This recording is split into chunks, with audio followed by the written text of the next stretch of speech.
And we are live. It is Tuesday night, Stoppage Time FC via the Scene. Remember, Stoppage Time FC is the Facebook group. Scene, all capital letters, SCEN is the Facebook fan page. And if you're watching this on YouTube, you should definitely be subscribed, notifications on. It's Stoppage Time FC. Hopefully our main man Joe joins us later. But it's International Week, so we figured we check in before the last stretch run. I got Zach. I got Trav. Chelsea Blue. All things interesting going on in Chelsea. Zach, let's kind of start there. What is the latest with the Chelsea sales saga, and more importantly, kind of the state of the team? As always, we've gone into the explanation about the sale, but kind of how you think this is affecting the team as we get to the stretch. Surprisingly, considering we still don't have an owner, we actually have had a lot of news in the last couple of weeks. So the Rain Group, who is the bank who is organizing the sale based out of New York, they have trimmed the listing from 30 plus down to 4. And that is official. We have 4 official bidders, and that is it. So that comes down to Todd Bowley, who many of you will know as the Los Angeles Dodgers owner, Sir Martin Broughton, who is a British billionaire who has been linked with buying Chelsea numerous times. I think, if I'm not mistaken, though, I think he's a Tottenham season ticket holder, which is kind of weird. A little bit. Yeah. The third is another Major League Baseball family, the Ricketts family, who are facing a huge uphill battle due to the Chelsea fans starting and making the hashtag no to Ricketts trending on Twitter. The Chelsea fans do not want them. For those of you that don't know, the Ricketts family owns the Chicago Cubs along with a plethora of other things. But the eldest Rickett had an email that leaked a couple years ago, basically claiming that all Islamic faith people are the enemy of all Christians, and that he would never trust them, let alone do business with them. Well, in the soccer community, in the football world, the Muslim faith is huge. There are a ton of players, not just on Chelsea, but worldwide, that are of the Muslim faith. So they made it to 4, although they have a tough hill ahead of them. And then the 4th is actually a no name that we had never heard of, was never mentioned. But it's actually Steve. Now, forgive me if I butcher this. Pagliuca. He owns the Boston Celtics, and he also is the majority shareholder of Atalanta, which gave UEFA fits. So basically, if Pagliuca wins the right to Chelsea, he will either have to sell his 55% share or dilute it to a percentage which no longer is deemed a conflict of interest, due to the fact that Atalanta routinely qualifies for the Champions League.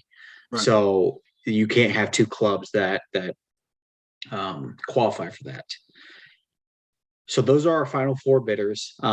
It looks like it's down to the first 2 I mentioned, Bowley and Broughton. Rain Group has said that these 4 have till April 18th to submit their final bid, their final projects, plans, and after that, they are going to make a decision on April 18th and submit it to the British government. The Premier League has said that they expect, barring something crazy, they can break their record for the fastest blessing of ownership, which is 10 days. So theoretically, Chelsea will have new owners before May 1st. So Also, okay, also. also, this just came out today. Cesar Azpilicueta has triggered a clause in his contract, and he is no longer a free agent after this year, and he will stay at Chelsea for another year. So, due to the amount of appearances that he's made, he is now triggered an additional 1 year clause, kind of similar to what Olivier Giroud had done when he was at the club. So that helps exponentially in the fact that we've already lost Andreas Christensen to Barcelona.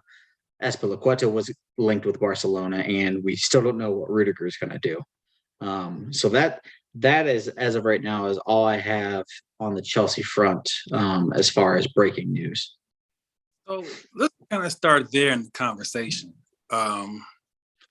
Obviously, Zach, Chelsea fan, American. I know a lot of the talk around this sale has been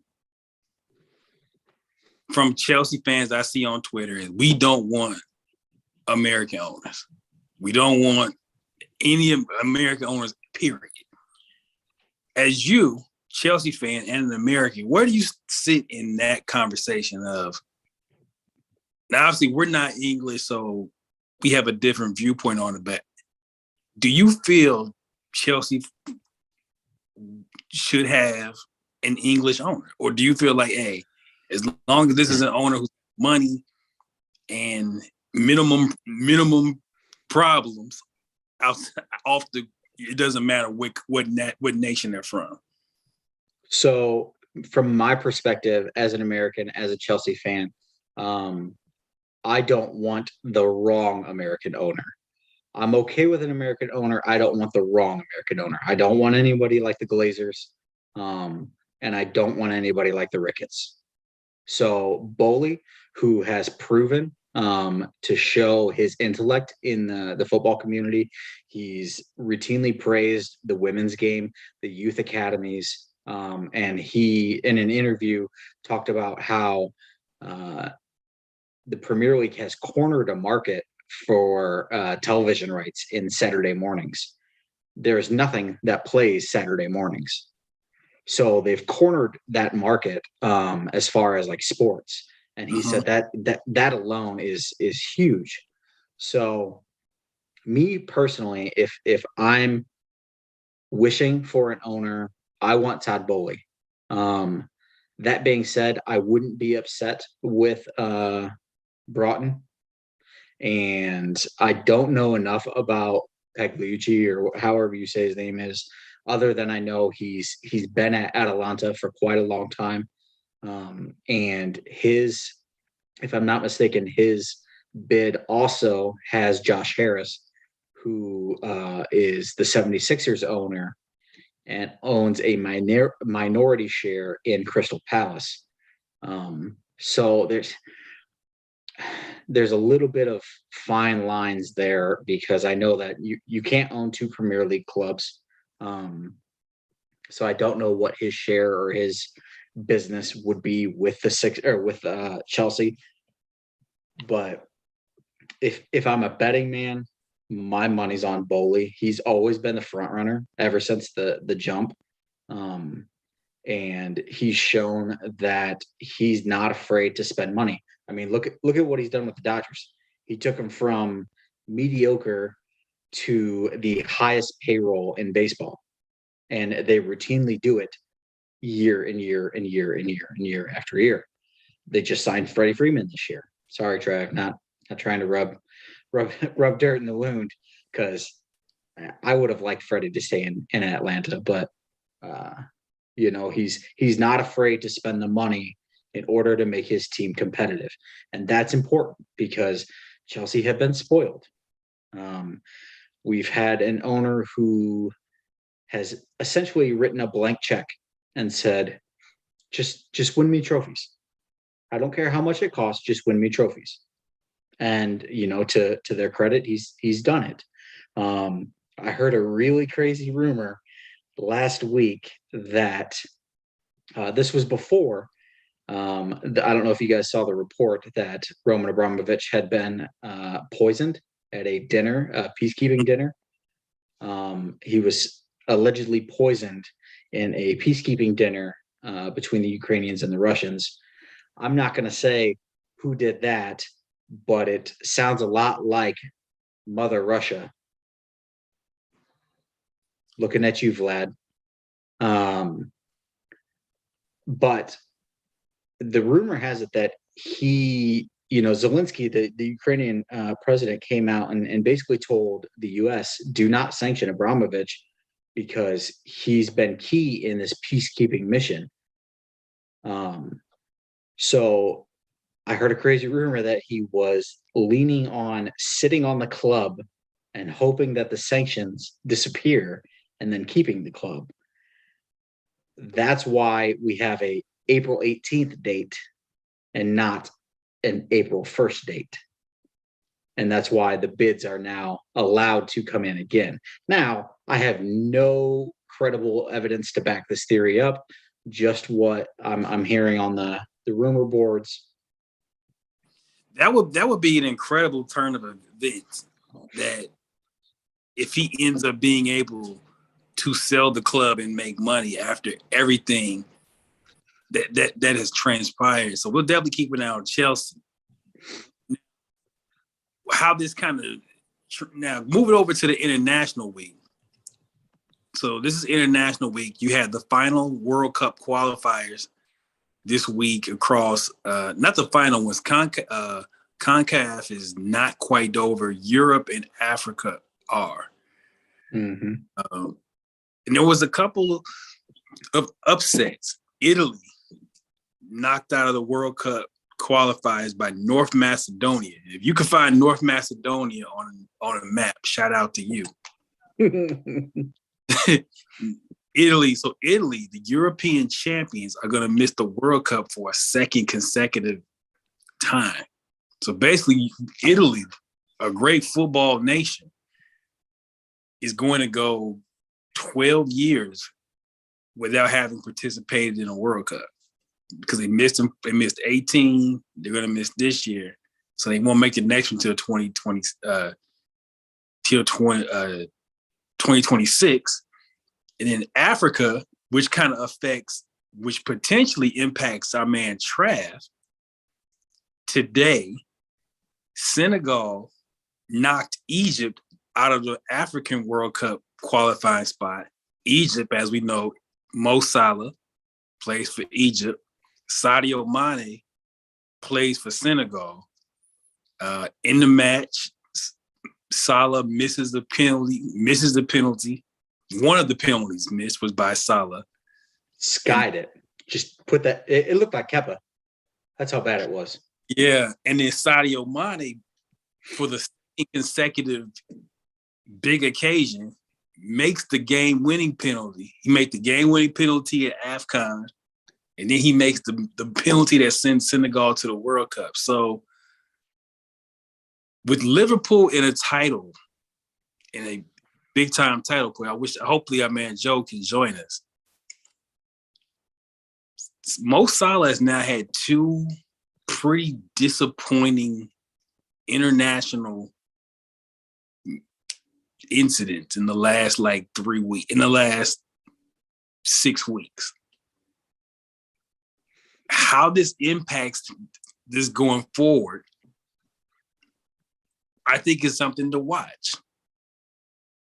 You also have the Mo Salah contract, which is still hanging out here, that doesn't seem to have an end, or at least doesn't seem to be getting any traction. So with Liverpool in a title hunt, Zach, this is going to be how Salah deals with this the last 5 to 6 weeks. The two big disappointments internationally and a contract situation that's not resolved.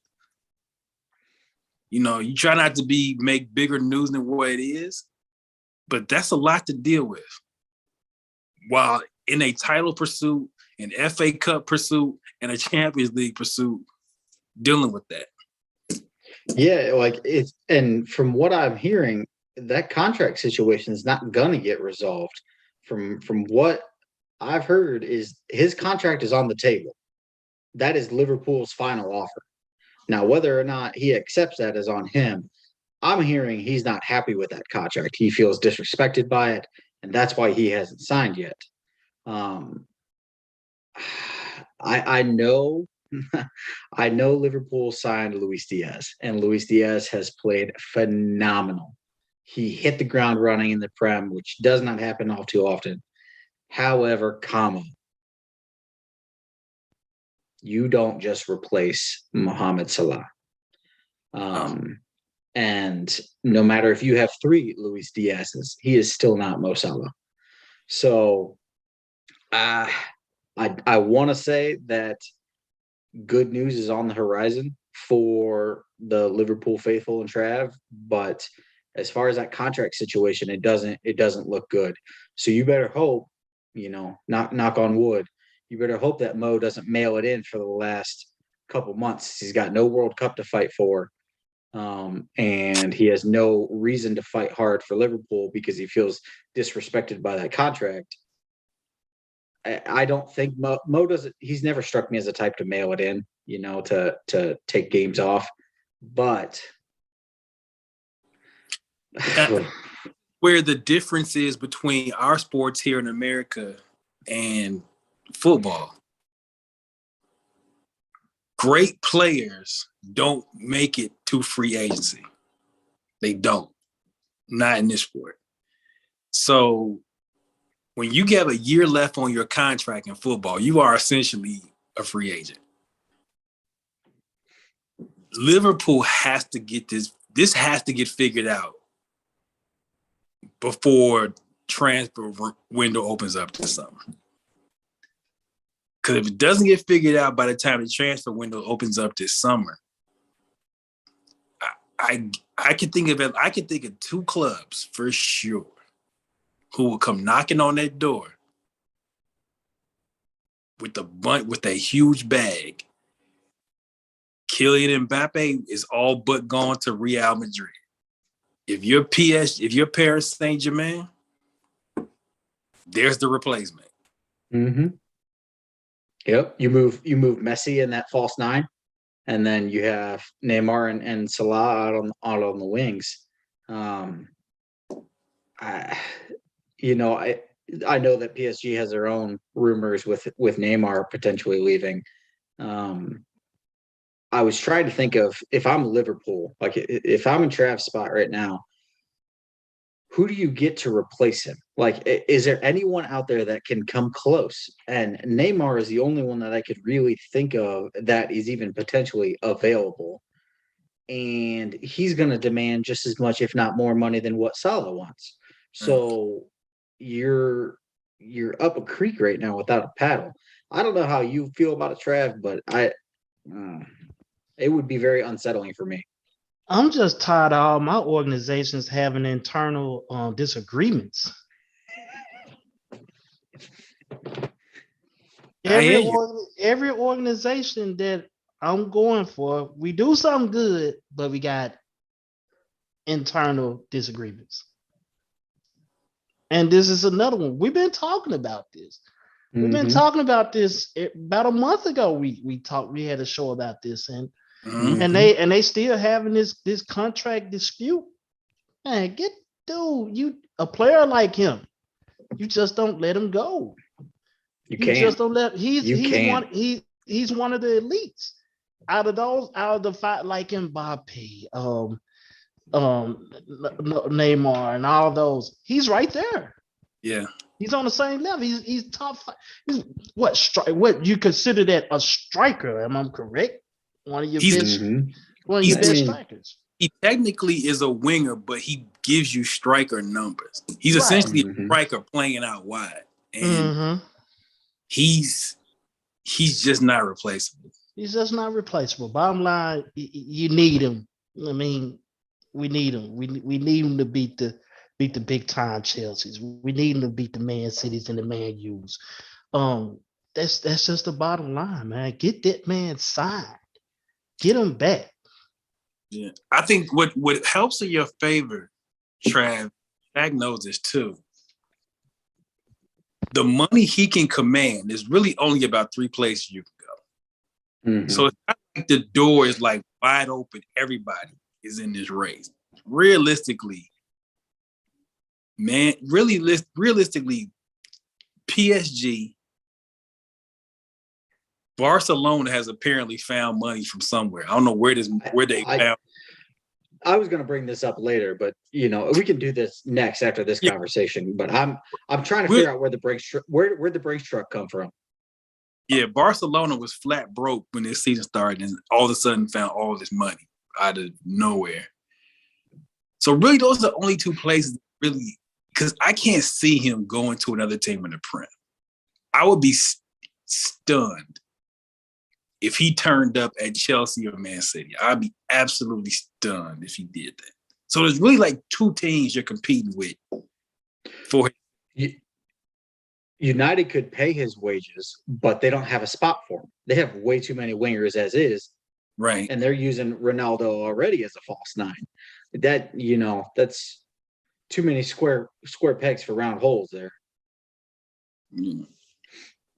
Yeah, so we will definitely keep an eye. His contract situation becomes a story. Now, the longer this goes, like I said, the longer it goes, the worse it gets for Liverpool. So we're going to hope. But turning on the pitch, when we come back for international break, the Premier League finally has a title race. Mm-hmm. Sorry, Joe. We didn't mean to be the jinx. Because I really thought when Man City had an 11-point lead in January, I really thought this was over. I legitimately was right there with you. I didn't see, based on the form from the major clubs, I didn't see anyone touching them. I really didn't. But as we sit here, as we tape this, is it a 1-point gap or is it tied? It is 1 point. 1 point. The 1-point gap, April 10th. I can't wait. April 10th, Liverpool at Man City on April 10th. Yep. City has 70 points from 29 matches. Liverpool has 69 points from 29 matches. And Chelsea has 59 points from 28 matches. And let's not forget that team in fourth. Arsenal has 54 points on 28 matches. We just mind our business. We just laying low. We just trying to stay out the way, not cause too many problems. But April 10th becomes a must watch. If you're new to the game and you like, I need something to watch. April 10th. That's Liverpool at Man City on April 10th. Trav, this is take the solid thing to the side. On the pitch, on the field, this is exciting. This is a really exciting time for you. I'll be up at 5:00 a.m. watching. But bottom line, man, it's a must win. It's a must win for us to be on top. We already took down Chelsea. Now we go at Man City to be at the number 1 spot. We can't ask to be in a better position. Got to win it now. So we'll see what happens. And Zach, where do you think, and this is what I really wish we had, man, Joe, the mindset for Man City, considering that lead, because Man City hasn't necessarily played bad the last 2 months. But this we go ahead. We talked about this last show that City's been playing well. They haven't been playing poorly. They just haven't. They went through that run that Chelsea went through in November and December where they had too many draws, and not enough wins. And we all know that when 3 points for a win, 1 for a tie, that gap narrows real quick, and sure shit it did. And I really think that City's only lost twice on the year. I think twice. so. Palace and Tottenham. Yeah. Or 3 times. I think maybe they lost to Tottenham twice. How? I have no idea. But they've been playing well. It's just one of those crazy things. And, we sat here, like you said, when that lead was 11, 12 points, we're like, oh, Farmers League, this is the status quo for the Prem now. And, here we are not even 2 months later, and it's back to what we all know, a tight race in the Prem, and PSG winning by 30 already, and Bayern up by like 15. So, right. It's crazy. I know Joe is sweating it, but I really think that if we match 11 against 11 and everyone's healthy, I don't see City losing at home. I could see a draw, which does not help Liverpool. They need 3 out of this because that's essentially a 6-pointer. But that stadium's going to be rocking too. I know it's not Anfield, and there's a lot to be said about playing it at Anfield, but I wouldn't sleep on the Etihad. Yeah, that is going to be one ages. I don't know if the Premier League has like a TV ratings record, but whatever the TV ratings record is, I think Liverpool, Man City on April 9th will get close to it. Mm-hmm. Like, have major TV ratings across the world because it's the most popular league in the world, which right now has the closest title race of any major league right now. Is in the most popular. I think that match will do big numbers viewership wise, which is big viewership numbers, major. Yep. So before we close it up out of here, Zach, you want to get into the Champions League a little bit, or just kind of quick? Let's. I figured, maybe Joe will pop in here real late, but I'd like to get everybody's predictions on who's gonna win these ties. Okay. We're down to the final 8. So down to the final 8. So somebody pull up the Champions League. I got you. Okay, I already got it. We have. We'll start with Trav. We have Benfica versus Liverpool. You know what it is. You know Yeah. what it is, man. We on a mission, man. We on a mission. You know what it probably, is. Other than Bayern, probably the most friendly of draws. Yeah. Give me Liverpool in that one too. Yeah. I got Liverpool 3-1 on aggregate. Or these one-offs. These are still 2 legs, right? Still 2 legs. Yeah. It's not till the finals that it's a 1 leg.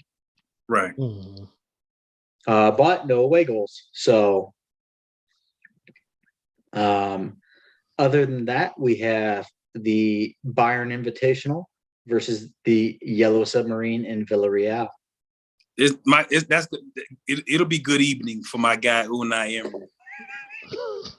Good night. Good evening. Yeah, give me Bayern comfortable in that one. Yeah, that's going to be a 5-6, 6-1, 6-2. I don't think that one's going to be close either. As good as Villarreal's played so far, I will give them that. They've played very, very well. I don't think this one's going to be close.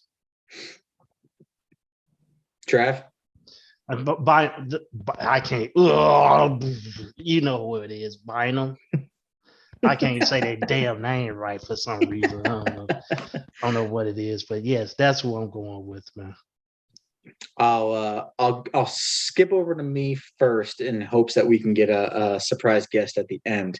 Right. The rematch of last year, Chelsea versus Real Madrid.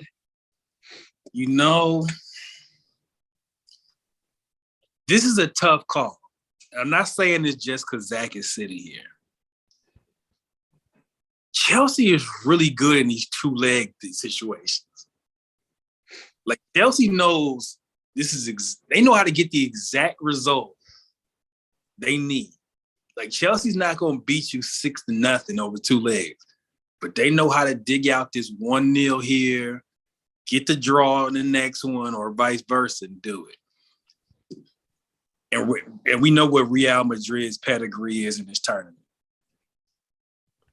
I'm going to say Real Madrid, but it would be it'll be -8 surprise if Chelsea win the tie. Thank you. It'll be Chelsea is really good in these situations. In these 2-leg situations, they could really grind it out on you. So Real Madrid to win the tie, but don't have shock face if Chelsea wins the tie. Trev? Nah, Real Madrid, not yet. Not just yet. Wait till your guy come in, then noise gonna be made. And Mbappe comes in. I saw an interesting stat. Chelsea have played Real Madrid 5 times in major competitions. Do you know how many times they've lost? None. Chelsea? None. 0. They have never lost to Real Madrid in a major competition, which I thought was interesting. I'm not saying there's something about Thomas Tuchel that is sheer utter genius when it comes to these 1- and 2-legged competitions like the Champions League, the Super Cup, the Carabao Cup. He has not missed a single final since he's been at the club, which is absurd. Yeah. I will say that last year, Ronnie, you did pick Real Madrid to beat us as well. So I did. Well, and maybe that's part of my lack of confidence. That's part. I will 100% agree with you though that this is not going to be one of those matches that is lopsided. It's going to be a 2-1, a 3-2, 4-3 kind of match. I will take Chelsea over 2 legs, just because of the sheer form that they're on right now. We talked about this in the chat. You had Hoodie Mello, you had Cornrow Joel. Sanctioned Chelsea is a different animal. Sanctioned Chelsea. And it doesn't look like Joe's gonna join us, but the final matchup is his city versus Atletico Madrid. Diego Simeone fighting for his life. I will say this. This is the worst. They are the worst team to play in these situations. They are the absolute. Atletico Madrid, to throw an American comparison, and Trav will be familiar with this from the hoop days. They are the Larry Brown Pistons. Oh, that's literally what I was just thinking. They're one of them. I was like, the Tayshaun, Rip Hamilton, Ben Wallace. It's kind of like not a great player. That is, but yet all of them does a good skill set to win a game. They don't have one great player, but they're super organized and they play really defensive. It is. I'm telling you, it's not going to be a fun match to watch from kind of atmosphere. But if you are a tactician and you like to see that kind of game, this is a matchup to watch. Atletico are quote unquote boring. They are not flashy. But I don't think the Pistons were either. No, they weren't flashy. They just were gritty. They fought to the 99th minute, and they will punish very few mistakes. And what makes what in City's a team who, like, Atletico they're gonna challenge every pass. They're gonna take fouls when they need to take fouls. They're gonna dive. They're gonna flop. They need to just put a camera. Zach, I think you agree with this. We need a camera just on Diego Simeone and Pep, on just them, because they are so extra on the touchline. They characters like that, man. They animated like that. Simeone is a whole different animal. He's a lot like and if you get some time and you want to YouTube eccentric managers, he reminds me a lot of Jose Mourinho on the touchline. Like, he's very over the top. He thinks that even the slightest touch is a 4-place fracture of a leg, like, and it's absurd, but I'll tell you what, it's effective. And so the one thing that Atletico is, and I won't say that they're the D word. I don't think they're dirty, but damn it if they don't teeter that line real close. They know how to make the game muddy. They play to the edge of the line. They go as far to the line as you can go without going over. That's where they live. So I am going to pick. I think City will get just enough to get past them, but it will be frustrating. It will be ugly. Give me City like even aggregate. It'll be like 2-1. There won't be a lot of goals because I think Atletico is just going to frustrate the hell out of City.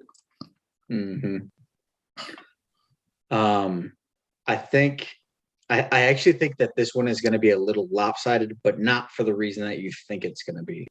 The first leg in Madrid is going to end 0-0 or 1-1. That's how it's going to end. Pep's going to do some tweaking, and they're going to come back to the Etihad, and he's going to – and I can just see it now. He's going to put 2 goals real quick. He's going to put them on in the first 20 or 30 minutes of the match in that second leg and force Atletico to play that open, free-flowing style that they don't play well. And that's going to in turn open them up and allow City's talent to be the class above what Atletico is. I think this is probably going to be like a 4-1 aggregate, but it's not going to be. It's going to be a deceptive scoreline. It's going to be a hard-fought match. So then, we might as well go ahead and do the semifinals. So then that would give us Man City on one side, Liverpool, Chelsea. Hold on, let me look at this real quick. Of Liverpool versus Chelsea or Real Madrid. Would that be out? It's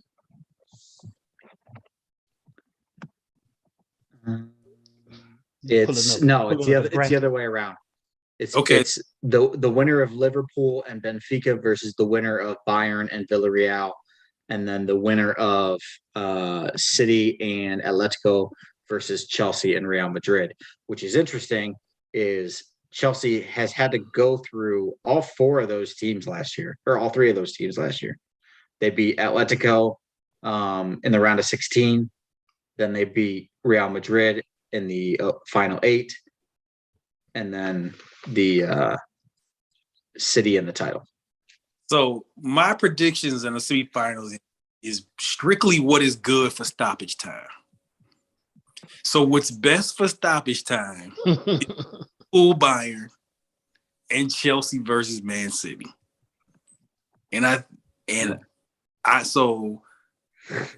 I'm picking. I'm no X's and O's, no mine. I'm picking strictly for us. Liverpool, Bayern, City, Chelsea in the semis. But you already picked Real Madrid, so that doesn't count. Well, you know what? I didn't pick it with confidence. So okay, let's do that. If Real Madrid, so Liverpool, so Chelsea, if Real Madrid plays with an advance, City beat them. Yes. So in the final, again, I'm picking for what's good for us. Liverpool, All English final? Yes. All English final part 2. This time, if I'm doing the Real Madrid pick, Liverpool City in the final, but Liverpool Chelsea in the final would not surprise me. Man. Or we could all be wrong, and it could be Real Madrid versus Barcelona or versus Bayern. You know, I mean, let's be real here. Just throw a whole monkey wrench in it. Right. You know? Oh yeah, because I mean, truthfully, nobody besides me really picked Chelsea last year. And while I was confident, I can also say that there's 100% a bit of bias there.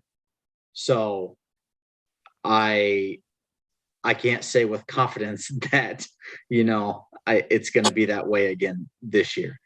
I do think it's going to be Bayern, Liverpool, Chelsea, and City, and then we'll reattack this when it comes through, because I'm not ready to make that declaration yet. Okay. So there you have it, folks. Stoppage Time FC. Shout out Trav. We don't call it Trav. Trav's not a guest. He's part of the Stoppage Time family. Shout out our man Joe. Maybe he'll be back on with us the next time. Chelsea Blue.